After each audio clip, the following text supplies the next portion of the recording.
Hi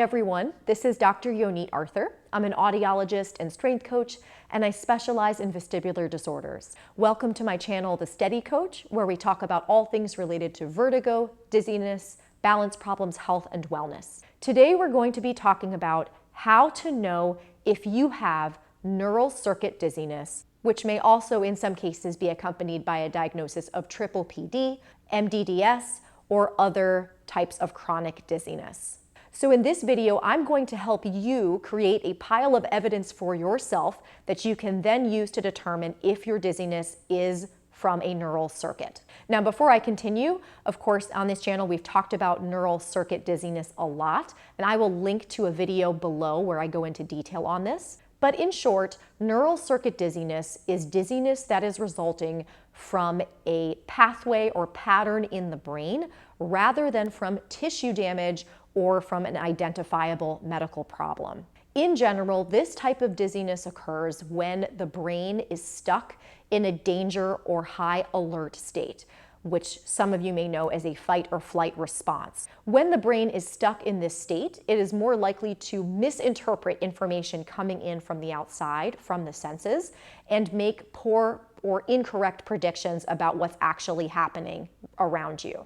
There are actually many other conditions that can be caused by the brain being in this hypervigilant or high alarm state, and we're going to talk about some of those in just a moment. But it is really important to know if your dizziness is from a neural circuit cause, because the treatment for neural circuit dizziness is very different from the treatment for a medical condition that is causing dizziness.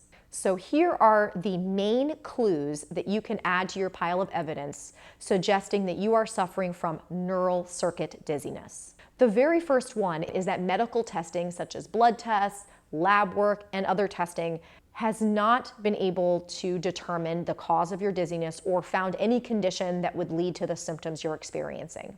This is, of course, the most important one to understand.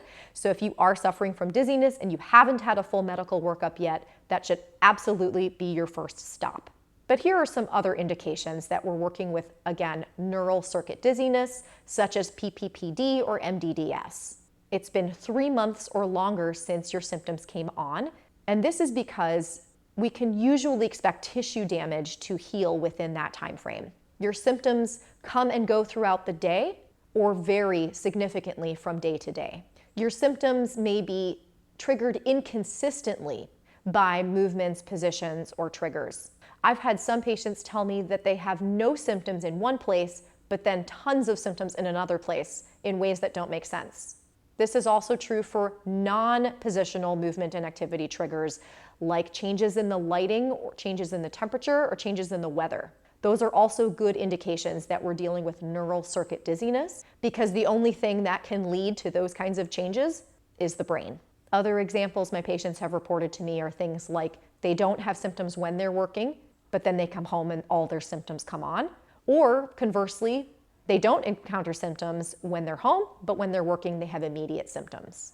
A big one here, symptoms get worse when you're tired or stressed out. And sometimes the symptoms themselves are inconsistent. They may move around or be radically different from moment to moment.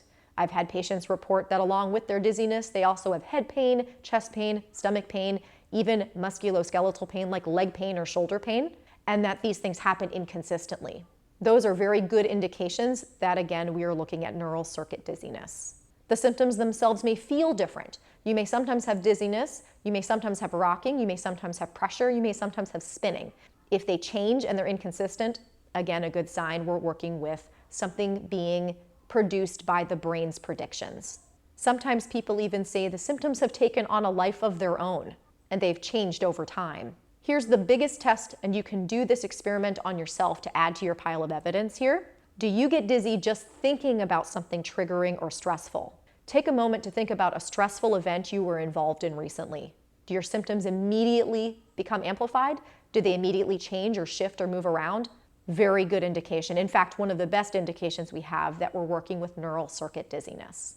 Okay, so now that we've looked at your symptoms themselves, let's add a few more pieces of evidence to your checklist that you can use to determine if you are suffering from neural circuit dizziness by looking at some of the common threads people usually have in their pasts. You may have one, more, or none of these particular events or conditions from your past, but they can be additional evidence for or against the idea that you have neural circuit dizziness.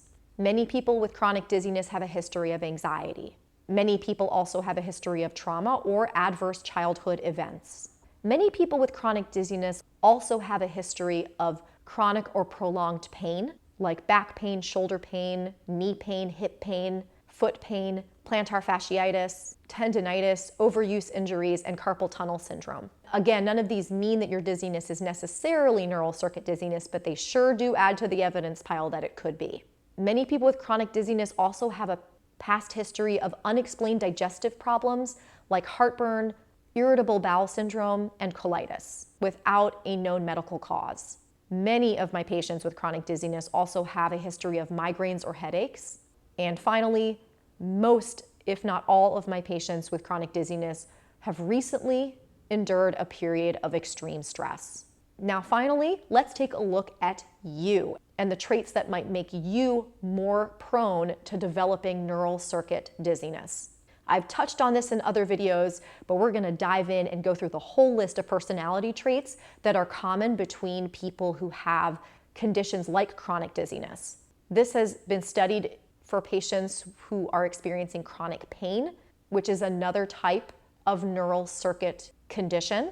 So it's very applicable to those of you who are suffering from dizziness. People with neural circuit dizziness often are type A go-getter personalities who put a lot of pressure on themselves, tend to be perfectionistic, and have high expectations of themselves. Some of these folks also tend to really want to be good or want to be liked, and those, of course, are traits that are common between many people. We're all social creatures. We all want to be liked. We all want to have other people have a high opinion of us.